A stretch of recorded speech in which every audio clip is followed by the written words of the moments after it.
The next full moon that is happening on Wednesday, July 11th at 3:44 a.m. Eastern Standard Time will be in the sign of Sagittarius. And if you're confused, like, hey, wait a minute, everybody else is saying it's Capricorn, this is because we're practicing authentic alchemical astrology here using the visible sky where the luminaries and the planetary beings actually are as they move through the constellations or star groupings that are known as the zodiac, and capturing the energetic imprint and the alchemy of those bodies moving through the constellations.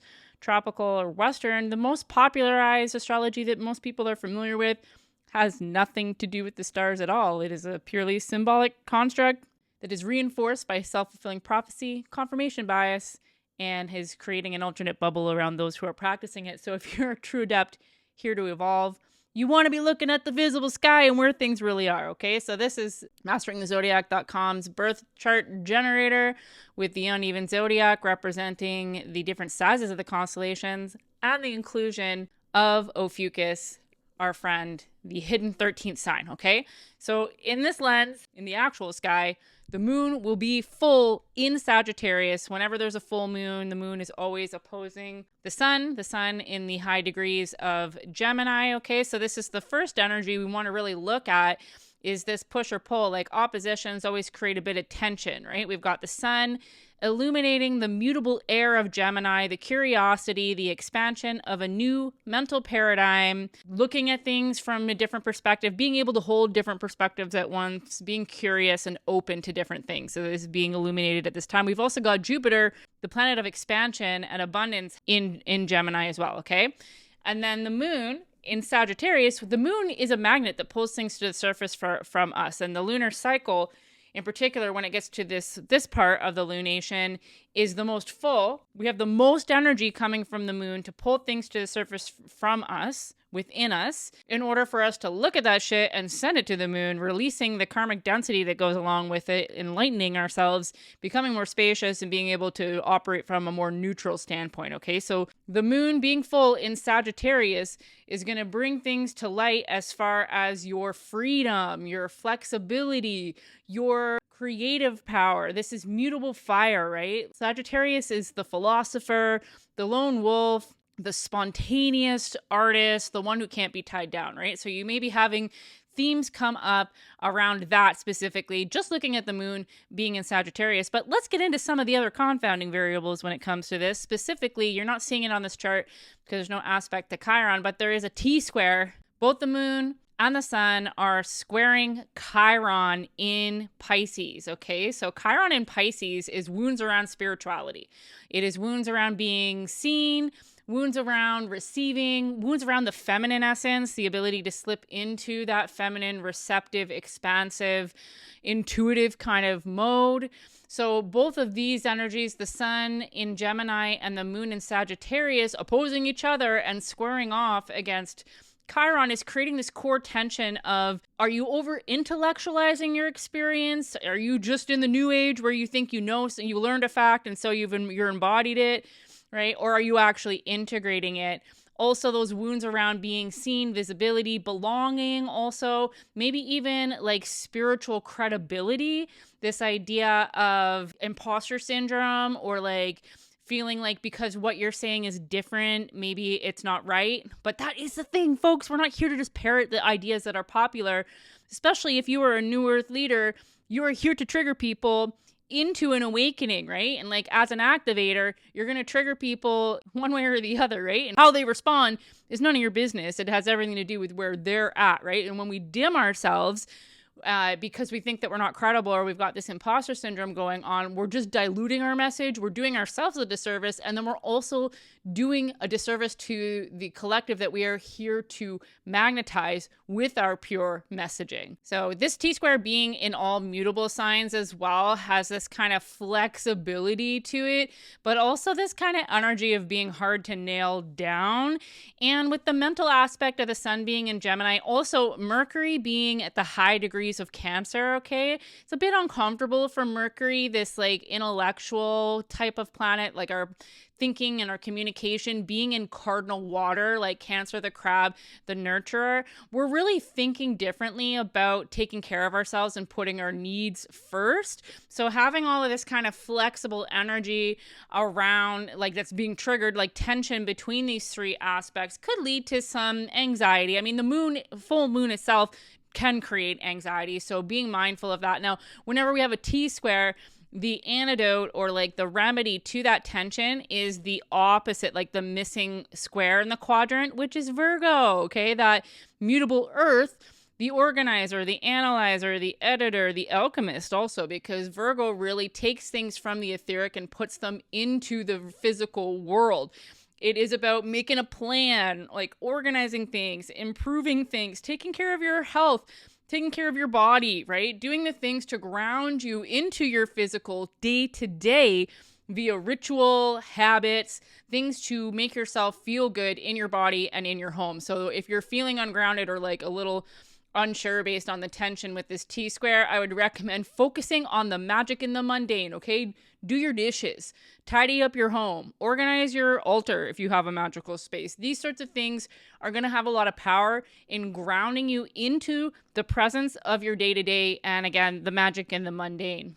Other notables for this lunation include this ongoing conjunction between Neptune and Saturn. It's like so tight right now because Neptune has gone backwards. It's in retrograde right now. Okay, so Neptune in retrograde in Pisces conjunct Saturn in Pisces is really bringing an energy of seriousness and devotion to your spiritual practice. So this idea of like magic and the mundane really is emphasized or corroborated by this conjunction here as well, because this is really giving like create structures in your day-to-day to support you in a more magical life. Like it's the combination of the masculine and the feminine energies coming together to curate the third force, right? So that is what's happening here. And then there's a little bit of tension with a square to Jupiter, the expansion of a new paradigm, right? So this is giving a bit of conflict or a clash between this expanded understanding and your spiritual responsibility. Like potential for some really big downloads for this, but then getting lost in the sauce or being totally disembodied with it. Like we need to bring that energy back down to earth, not just get lost in like, disembodied illusion and fantasy, which has its place. Okay. Like you don't want to be just completely in the material. I actually made a video recently this week talking about the difference, like between like if spiritual bypassing is a thing, then material bypassing is also a thing, right? Like either end of that polarity is not helpful when you're trying to be a magical human, which is what all humans are. We all have the capacity to be in the world and not at the same time. So I feel like this lunation actually really is highlighting the balance between both of these worlds, like having access to what lies beyond the physical and being able to pull downloads from the etheric and the conscious collective, but then being able to take that shit and distill it into real life in your physical world. It's not just about thinking and seeing and feeling it. It's about like taking action in the physical world, like creating something. And even the fact that the moon is in Sagittarius, like this is creative energy. It's flexible creative energy, but it's creative energy. It's masculine yang, like freaking do something sort of energy. We also have some supportive elements going on here between Pluto in retrograde in Capricorn, supporting this conjunction of Saturn and Neptune in Pisces, as well as Uranus in Taurus, all right? So Pluto is the dismantler, the ego killer, the cycle bringer in Capricorn, in retrograde in Capricorn, is really giving pause to how the external locus of control is affecting you, how indoctrinated you are into the hustle and grind culture, the work yourself to the ground, having to earn everything kind of energy, over focus on the yang, masculine doing, like having to do kind of energy, right? So the Pluto in retrograde in Capricorn, we're going to have Pluto in Capricorn for the next 18 years. And this is the dismantling of the overculture, right? We're dismantling those oppressive patriarchal structures. Again, patriarchy has nothing to do with gender and everything to do with energy polarity, okay? It's been too much masculine. Men, as far as gender goes, men are not advantaged by patriarchy, even though it may seem like that. It's because that's what they've given us so that we fight amongst ourselves, okay? The truth is that this sort of being, the systems that we're all living under, do not benefit anybody but the the overculture, the overlords who are controlling us and energy farming us, okay? So we're having a dismantling of this energy. So anything that is in that old paradigm is going to be falling apart, okay? And this is a good thing. Supportive energies from this destruction are going to be lent to this combination of the spiritual and the practical realms in Pisces, the deep spirituality, what lies beneath. Maybe tower moments, maybe being triggered, maybe things coming to light in your physical world that are incongruent with the new way of being that need to go, but like the process of the destruction is a bit unsettling, right? So like we have to embrace that and surrender, because there's just as much destruction in the universe as creation, right? So we've got supportive energies going on here, and then Uranus is like sudden changes, like shaking things up, innovation, freedom. And in Taurus, it's the physical world, okay? So like this, again, like I feel like I am a bit of a broken record, because every energy report that I'm doing, every time I'm looking at the astrology, it really is giving the dismantling of the old world and the creation of the new world. Like we're just getting wave after wave of divine alignments that are coming together to bring things to the surface for us to look at that shit, let it go, sit in the discomfort of the uncertainty, and allow the new to be made way by our heart-centered way of being, okay? When you get into the heart, create safety in your body, right? So taking care of your physical needs, grounding yourself in the day-to-day rituals, the magic and the mundane, centering yourself into an internal locus of control where you realize that it doesn't really matter what happens outside of you, because it's all a great big game. We're living in a simulation, and how you feel internally is what creates your physical world. It just takes time. And this is what gets everybody fucked up, is because it takes time. So we think, oh, if I just think this way or be this way for a certain period of time, it should change, but it takes longer, right? And even just the idea of watching for it and recognizing the difference delays it further, okay? So we're being asked to have faith and trust in the knowing that you create your own reality, and the energetic waves, like the energetic weather that we've been having, are facilitating this inner standing for those of us who are paying attention, okay? We cannot fear the change. We cannot fear the destruction. We have to relax, surrender, and open ourselves up to allow things to be removed in order for the new things to come through, okay? And so with this energy, like all the supportive energy here, we also have a trine between the full moon and Venus in Taurus. Venus is exalted in Taurus. It's quite comfortable, right? It's a ruler of Taurus. So we have this energy of like valuing security, valuing the finer things in life, expanding relationships, like having security when it comes to your finances. So what I'm really getting from all of this together is like, you can have a lucrative future. You can be abundant. You can be wealthy in new earth structures. But in order to do that, you got to make the leap. You got to let go of the old way of doing everything. And then there's a period of time that is uncertain. And remember, time is not actually linear, right? So don't be afraid of how long things are going to take. Also, don't subscribe to the idea that things need to take a long time, because all this energy, like the supportive aspects coming from Uranus and Taurus, are giving shit can happen fast. You just got to let go fully first, right? You can't be holding on to two realities at once. You have to let go of the one and float in space for a little while before the next one comes into being. Now, finally, last thing I want to discuss as far as this lunar event goes is the nodal axis. So I talked a little bit in my content this week about the South Node moving into Leo and how this is going to be the dismantling of performative spirituality, performative leadership, superficial kind of strategies to gain attention, and like all of the shadow aspects of Leo basically are going to be brought to the surface over the next 2 years. So it's like being a drama queen, being caught in that drama triangle of victim, persecutor, and rescuer, right? All of those are the external locus of control, focusing on the other instead of yourself, realizing that you are the curator of every experience, even the shitty ones, right? So we're going to have a lot of people triggered by external circumstances, and it's an invitation to remember your power, then asking yourself, like, how does this situation benefit me in every single instance, okay? So we've got this energy in the South Node, while the North Node is right on the cusp of Pisces. So this valuing of the spiritual, the intuitive, the feminine, and then Aquarius is the future, right? It is that fixed air. It is thinking differently. It is the rebel, right? So we're rebelling against all of these old structures, the systems. This is why I say that the spiritual influencer bubble is going to pop. We're going to see over the next 2 years who really is walking the walk and who's just saying the things that go with the spiritual avatar. So as far as how to work with these energies, I would say there is a potential for that like overthinking or like analysis paralysis or like anxiety about what to do.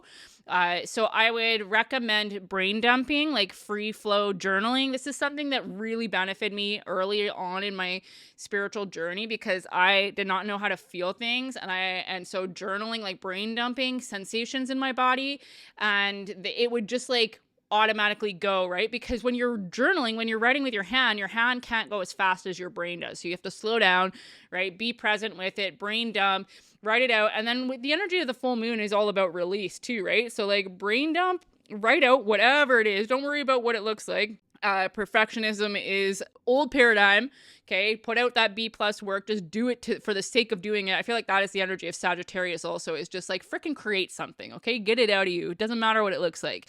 So brain dumping, journaling, whatever, and then take the pages and maybe burn them because the moon is in Sagittarius, which is a fire sign as well. And we want that release, right? We're here to look at the things, be activated by things, and then send that energy literally to the moon. In the fourth way, they talk about how the moon is pulling the things off of us to gain mass as we become lighter, right? Like this is what enlightenment actually is. So that would be my first recommendation.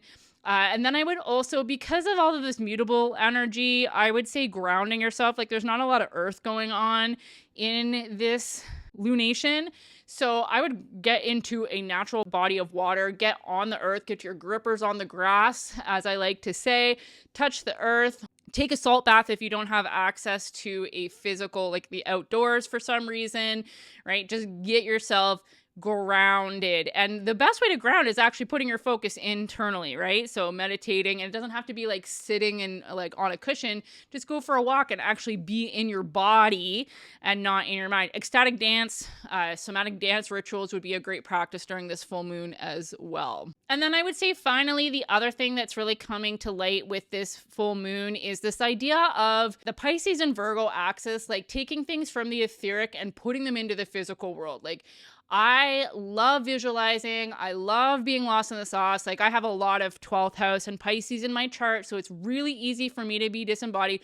Side note, shadow frequency of this moon would be the potential to be lost in disembodiment, right? So whether it's substances, whether it's other people, whether it's doom scrolling, whatever it is, like external distractions that keep you out of your body, a high potential for this, right? So abstaining from anything that disembodies you, like being sober and in your body as much as possible, will help with these energies.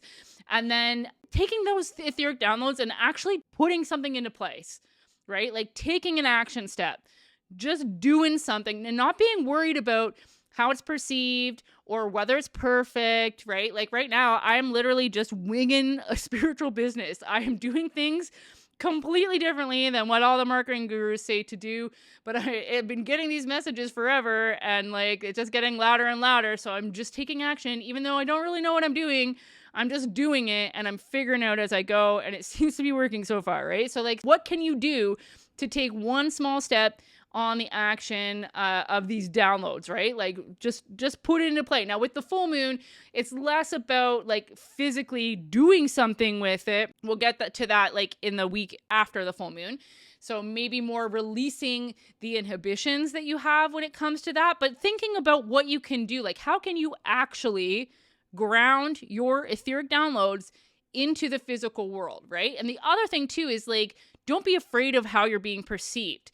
Don't let that throat chakra be blocked off. Don't let those wounds in Chiron prevent you from speaking because you're afraid what you're saying isn't going to be perceived properly, because it's not by somebody. That's how it goes. That's how perception works, okay? When you dilute yourself, you do yourself a disservice. And honestly, like authenticity comes at the cost of being disliked by some. Okay. You can't please everybody. You're not going to. You're going to piss somebody off with whatever you're saying at some point in time. So you might as well say what you want to say. Right? So say the thing, create the thing, just do something and get it out of the etheric field and into the physical. Because you don't need to explain yourself to be understood anymore. You need to understand yourself. And by doing that, you will resonate at a frequency that draws your tribe. Now, if you're somebody who would like to learn how to harness these energies, maybe read your own chart to understand exactly how it's affecting you and how you can optimize these energies. Honestly, learning my true sidereal has been such a huge permission slip in so many ways, because all the things that I thought were shadow aspects or terrible traits of mine are actually just gifted states in my chart. Okay, so I currently have, I'm running a course right now that's live, but soon it will be available as a DIY offering. I have an ebook, and I'm also opening up space for a number of one-on-one clients. If you don't want to learn, if you don't want to hold all this information yourself, you just want somebody to translate it for you, that's what I do. And I am an energy strategist, a mentor, alchemist, and I will read the stars and your charts and help you with that. Otherwise, if that's not in the cards for you financially, you can also stay tuned, as I am going to be developing my next offering. I've already got the idea. I got the download. Once I complete the astrology course, I'm going to create a shadow workshop offering. And so once I have those two offerings created, I'm going to have a very affordable membership. So if either of those sound intriguing to you, leave me a comment on this video, send me a DM, check out the link in my bio, join the Discord server, because all the updates will go there. And if you're still listening to this, thank you so much for supporting me with your ears and eyes and heart, and I will see you in the next video.